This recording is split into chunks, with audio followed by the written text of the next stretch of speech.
Coming up soon, living away from home, if I had a time machine, and can I cook? Welcome to AFOL vs Uni, the new kid on the block when it comes to LEGO Q&A series, but this series has a twist. You'll be able to ask me any questions about LEGO, Star Wars, but also my life as a drama school university student. Drop any comments you have for the next episode in the comments, and let's dive into it. Our first question comes from Venator Bricks, who wants to know what the biggest change from home versus uni that I'm still getting used to is, and there's quite a few, so I'll kind of group them together, and it's basically the things that I have to do now that I didn't have to do before. Things like emptying the bins, or washing up, or planning my meals. Things that you don't usually think about when you're living at home with your parents. Suddenly I've got to do them all, so it can be quite overwhelming, so I'm taking things one step at a time and trying to balance my YouTube channel as well. So it's all very busy, but those are probably the things that I'm still getting used to. Lego Zoner's up next, who wants to know which YouTuber or person had the most influence on me starting my YouTube channel, and my answer to that has to be M&R Productions. Now, of course, I didn't base my YouTube channel on his. However, when I started my YouTube channel, he was the Lego YouTuber that got me back into Lego during the pandemic, and also I set up the account so that I could enter his mock contest.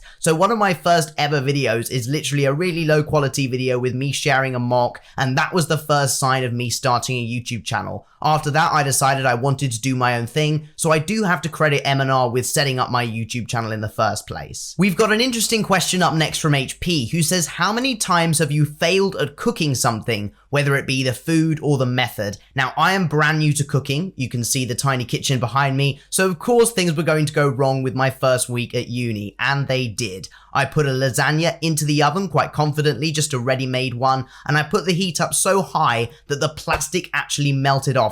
Thankfully, nothing was damaged and I caught it before anything bad happened, but that was a mistake. I forgot to defrost one of my meals, and I got so far creating a macaroni cheese that I forgot that I didn't even have a baking dish, so I had to call a friend and get them to bring me a baking dish so I could actually finish creating my meal. Those are just a couple of the mistakes I've made while cooking, but there's probably going to be more to come. On to a Lego related question from Gamer, who wants to know when I first started collecting Lego. Now, obviously I don't have a specific date when I bought my first Lego set, but I do remember it being the Death Star Troopers battle pack. That's a very cool battle pack, and it released in 2014, so I've been collecting Lego for around a decade. My next question comes from Minecraft Build Hacks, who's asking what my budget is. Now, I knew this question will come up. Obviously, I'm not going to share the amount that I spend on day-to-day expenses, but what I can tell you is when you're buying everything for yourself, you're suddenly a lot more careful about what you buy and when, particularly Lego sets. I've been thinking, oh, do I buy this Lego set now? Suddenly I'm going to buy it on a sale and not buy it on release day. So those are the types of things I'm thinking now I'm on a budget. Cave Troll Studios has a great question, which is what's my favorite non-Star Wars Lego set or theme? And for this, I've got to go with Lego Ideas, and I've got two Lego sets that I fully recommend. First of all, the Home Alone house. I built this one for Christmas a couple of years ago, and it's an incredible set. I loved all the details, it has some great play features, and if you enjoy the film like I do, I watch it every year, it's a fantastic set.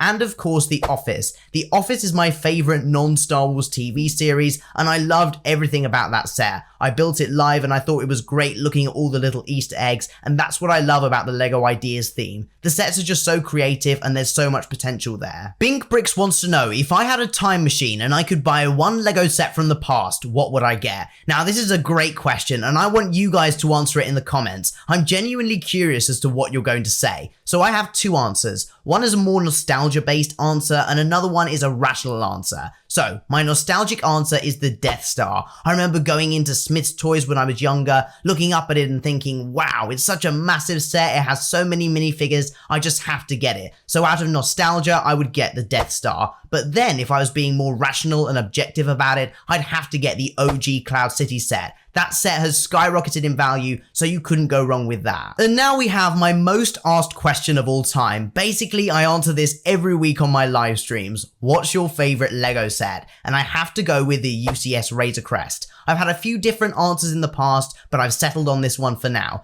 Now, as someone who owns the UCS Millennium Falcon and the Venator, that might surprise you, but the UCS Razor Crest is an incredible set. It's minifigure scale, which is insane to me. It has so many cool Easter eggs and details. I love the Mandalorian series and the minifigures are perfect. Genuinely, it's a 10 out of 10 Lego set and I can't recommend it enough.